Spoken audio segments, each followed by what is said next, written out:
I used to work for a government records office. Nothing thrilling. A lot of beige walls, coffee that tasted like rust, and printers older than I was. The building was downtown, 10 stories high. Built sometime in the early 70s. No one liked being there past 6. Not because it was dangerous or anything.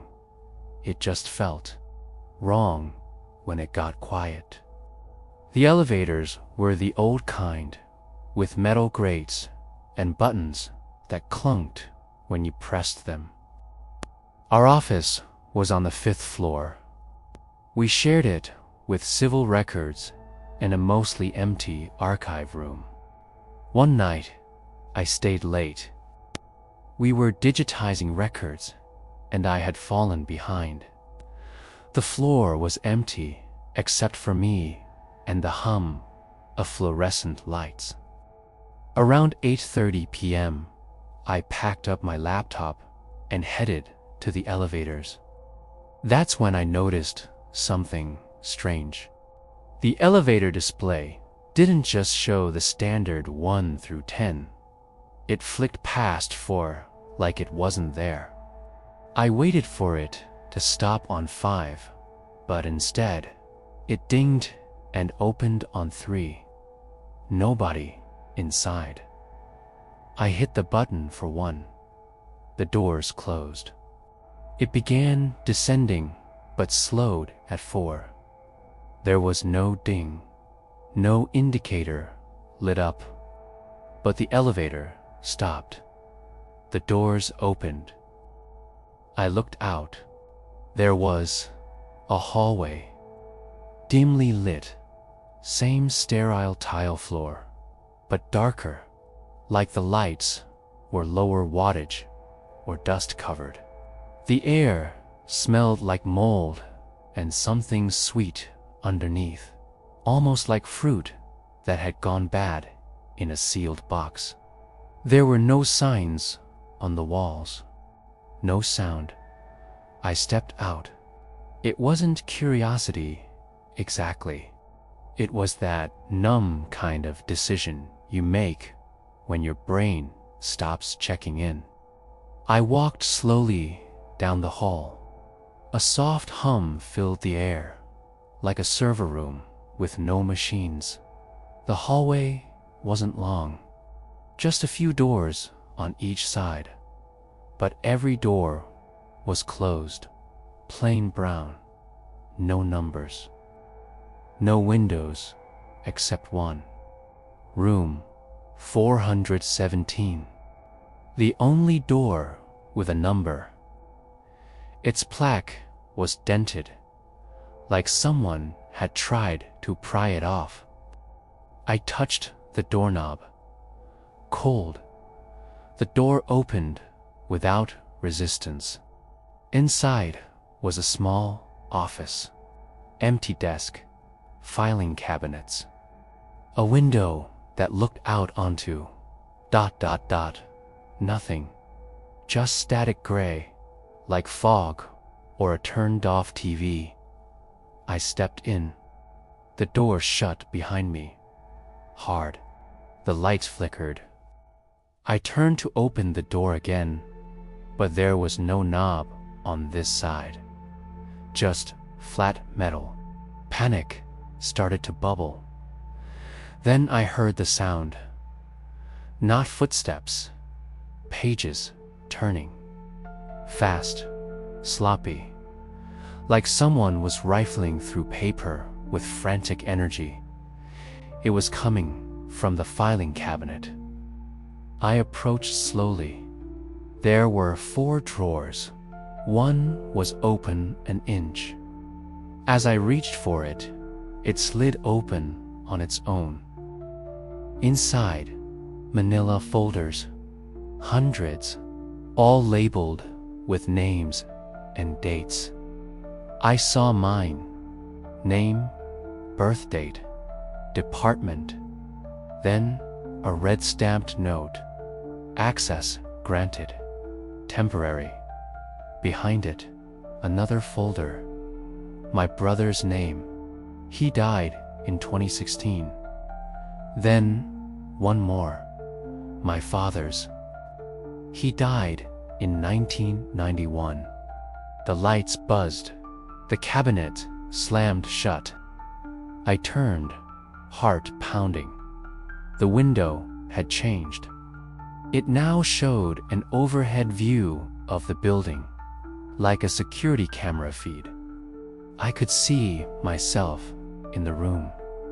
From above, I pounded on the door. No response. Then I blinked. I was back in the elevator. Doors closing, descending to one. I staggered out and left the building without speaking to anyone. I called in sick the next day. When I returned, I checked the floor directory. No fourth floor. It went from 3 to 5. I asked maintenance. They shrugged. Said the building had a skip floor for structural reasons. No one ever accessed it. I asked my boss. He looked uncomfortable. Said, "Don't stay late anymore." I didn't. But sometimes I dream about that hallway.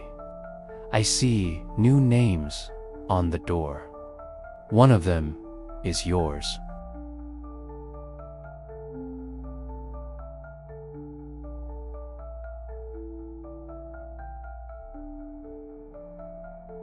When I was in grad school, I spent most of my time buried in the university library. It was an old structure built sometime in the 1930s. All stone columns, creaky floors, and the faint smell of paper rot. Everyone called it the stack house, mostly because of how the books were stored. Tall, endless shelves, some as high as 15 feet, all crammed into narrow aisles. Officially, the library had 2 floors. First for general collections, second for restricted archives and study rooms. That was it. No elevator. Just a spiral staircase tucked near the back. One night, while prepping for a thesis defense, I was deep in the archives. It was nearly 10 p.m., and the place was supposed to close at 9. But the security guard, an old man named Lyle, knew me and often let me overstay. "Just don't move the red chairs," he always said. I never asked why. I was seated at a long wooden table on the 2nd floor, surrounded by thick volumes of municipal history. That's when I heard it. Footsteps. Above me. I looked up instinctively, but there was only the ceiling. I stood, listened. They continued, slow, rhythmic, heavy. Someone walking. I thought maybe it was in the vents or pipes, but it was deliberate, human.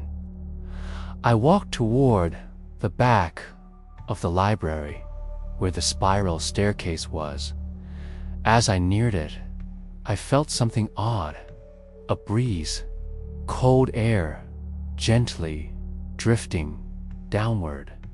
The air above me moved. I looked up the staircase. There was another floor. The steps continued past the ceiling into darkness. I blinked. I was sure that hadn't been there before. I'd climbed that staircase dozens of times. It ended at the 2nd floor, but now it didn't. I called out, "Hello." No answer. Gripping the railing, I climbed. The steps creaked under my feet. The air got colder. The space felt tighter, like the walls were leaning inward. After maybe 20 steps, I reached a landing. It wasn't a real floor, more like an attic space. The ceiling was low, maybe 6 feet at the highest. The walls were lined with shelves, not books, but boxes. Old gray boxes with dates and faded labels, and something else, desks, dozens of them. Metal, rusted, placed haphazardly, like they'd been dragged and abandoned. Each desk had a single file folder on it. I picked one up. It had a name and a date. Then a small black and white photo of someone I didn't recognize. Inside were pages typed on yellowing paper.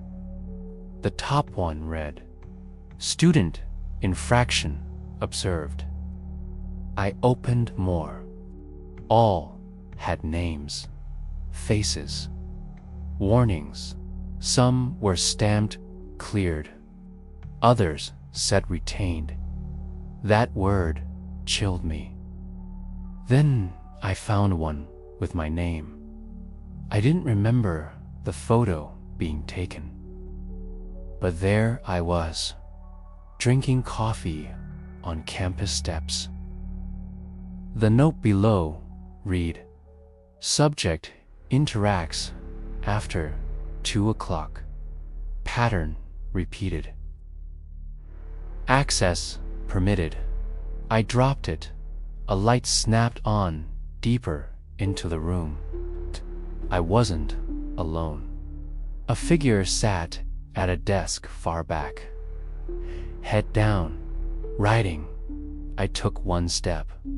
The floor groaned. The figure stopped.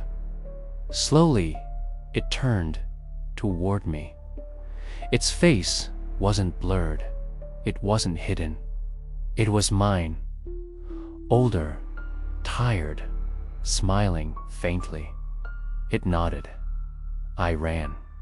Down the staircase, past the shelves, past the red chairs I never touched. When I reached the bottom, Lyle was waiting. He looked disappointed. "Shouldn't have gone past the ceiling," he said. I never found the 3rd floor again. The staircase ends at 2, like it always did. But sometimes, when I walk past the red chairs, I feel cold air moving downward, and I swear I hear footsteps. Mine, maybe, coming from above.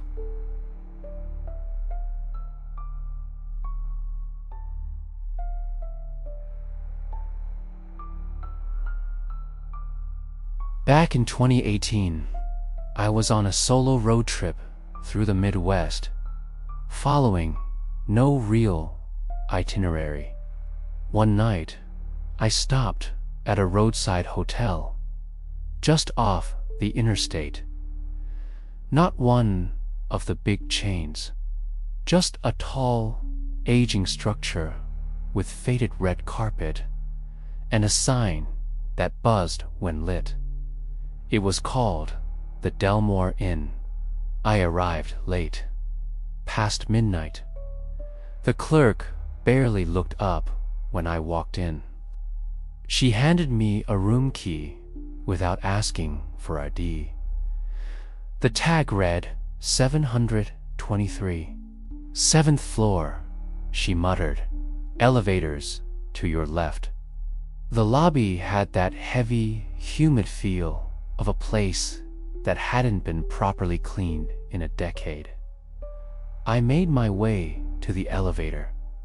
It was one of those mirrored, gold-trimmed boxes with a slightly sour odor and buttons that stuck when you pressed them. As I rode up, I noticed something strange.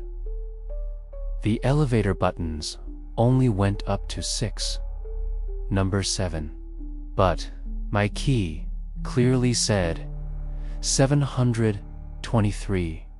I figured maybe it was a misprint, or the rooms were numbered oddly.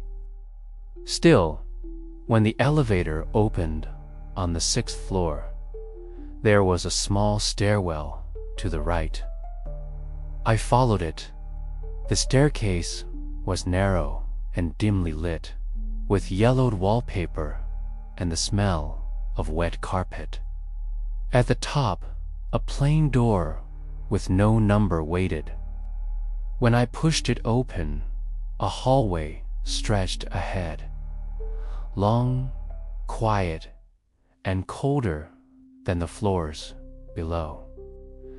I found room 723 halfway down. The numbers were faded, but there, the key worked. I stepped inside. The room was ... normal, dated, sure. Floral comforter, CRT television, cracked lamp, but clean enough. I was too tired to care. I locked the door, tossed my bag onto the chair, and collapsed on the bed. That's when I noticed the humming. Not the heater, not the fridge, a deep, mechanical hum, steady and low, like it came from behind the walls. I tried to ignore it, but the sound seemed to pulse, like it had a rhythm, like it was alive. I muted the TV. The hum was louder now.